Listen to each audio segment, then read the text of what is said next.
आखिर क्यों हम जैसा बनना चाहते हैं वो न बनकर कुछ और बन जाते हैं? इसका कारण जानिए गौतम बुद्ध से।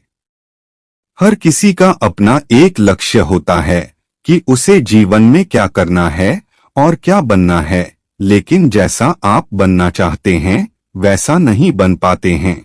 क्या आप इसका कारण जानते हैं? जीवन में हर व्यक्ति सफल बनना चाहता है, लेकिन सफल बनने के लिए आपको अच्छे विचारों को अपनाने की जरूरत है।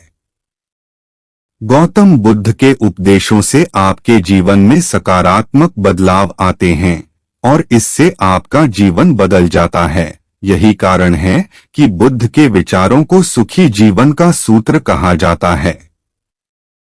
सफल बनने के लिए हर व्यक्ति का अपना एक लक्ष्य पहले से ही निर्धारित होता है और वह उसी के अनुरूप काम करता है। लेकिन कई बार ऐसा होता है कि आप जो बनना चाहते हैं वैसा नहीं बन पाते हैं। कुछ लोग इसे लेकर यह मान लेते हैं कि शायद उनकी किस्मत में ही यही लिखा होगा, तो वहीं कुछ लोग अपनी किस्मत को खराब कहने लगते हैं और कुछ लोग यह मानकर संतुष्ट हो जाते हैं कि शायद वह इसे डिजर्व ही नहीं करते थे। लेकिन इसका असली कारण कुछ और ही होता है। गौतम बुद्ध की इस कहानी से जानते हैं इसका कारण। एक बार गौतम बुद्ध को एक सभा में उपदेश देना था। सभा में करीब 100 से ज्यादा लोग उपस्थित थे और उनका इंतजार कर रहे थे। गौतम बुद्ध आए, लेकिन बिना कुछ कहे ही चले गए। बुद्ध का ऐसा व्यवहार देख सभी हैरान रह गए, लेकिन किसी ने उनसे कुछ कहा नहीं। अगले दिन फिर से सभा का आयोजन हुआ, लेकिन आज सभा में उपस्थित लोगों की संख्या घटकर 80 हो गई। आज भी बुद्ध ने ऐसा ही किया। वे सभा में आए, लेकिन बिना कुछ बोले चले गए। आज भी लोग हैरान हुए, लेकिन बुद्ध से किसी ने कुछ कहा नहीं। अगले दिन फिर से सभा का आयोजन हुआ और लोगों की संख्या घटकर 50 हो गई। बुद्ध फिर से सभा में आए और बिना कुछ बोले ही चले गए। आज भी बुद्ध से किसी ने कोई प्रश्न नहीं किया।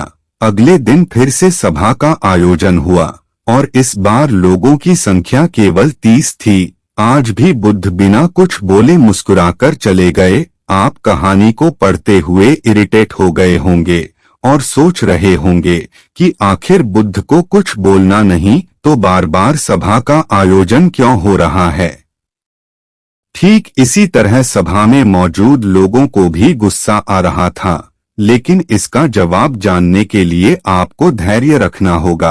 अगले दिन फिर से सभा का आयोजन हुआ और आज सभा में केवल 15 लोग ही उपस्थित रहे, लेकिन आज गौतम बुद्ध ने अपना स्थान ग्रहण कर लिया और उपदेश देने के लिए बैठ गए। बुद्ध ने जिन 15 लोगों को उपदेश दिए वे उनके भिक्षु बन गए और इन लोगों ने आगे चलकर बुद्ध के ज्ञान को अलग अलग दिशाओं में फैलाया। एक बार इन लोगों ने बुद्ध से प्रश्न किया कि सभा का आयोजन होने के बावजूद भी आप क्यों कई दिनों तक बिना बोले ही चले जाते थे? बुद्ध ने उत्तर दिया, मैं उन लोगों की खोज में था जो लायक हों। सभा के पहले दिन 100 से भी ज्यादा लोग थे, लेकिन उनमें से ज्यादातर लोगों को मेरे उपदेश से कुछ मतलब नहीं था। इसके बाद जो लोग अगले दिन आए उन्हें भी मेरे उपदेश से कोई मतलब नहीं था। वो तो केवल इसलिए आए थे क्योंकि वो देखना चाहते थे कि आखिर सभा में होता क्या है। लेकिन मुझे ऐसे लोगों की तलाश थी जो मेरे ज्ञान को जन जन तक पहुंचाए। मैं कई दिनों तक इसलिए बिना बोले चला गया क्योंकि मैं यह देखना चाहता था कि आखिर वो कौन लोग हैं तो सच में मेरे उपदेश को सुनना चाहते हैं और जिन्हें वास्तव में ज्ञान पाने की प्यास थी। ऐसे लोग ही रोज आए। गौतम बुद्ध कहते हैं कि जिनके भीतर धैर्य था उन्हें मुक्ति का मार्ग मिला और जो लोग जल्दबाजी में थे वो आज घर पर बैठे हुए हैं। बुद्ध कहते हैं कि जिन लोगों में धैर्य का गुण होता है वे जीवन में कुछ भी पा सकते हैं, फिर चाहे आपका लक्ष्य कुछ भी हो। बिना धैर्य के कोई भी सफलता के लक्ष्य तक नहीं पहुंच सकता। आज भागदौड़ भरी जिंदगी में लोगों में धैर्य नहीं है। सभी में जल्दबाजी और शीघ्र अतिशीघ्र किसी कार्य को करने की होड़ मची है।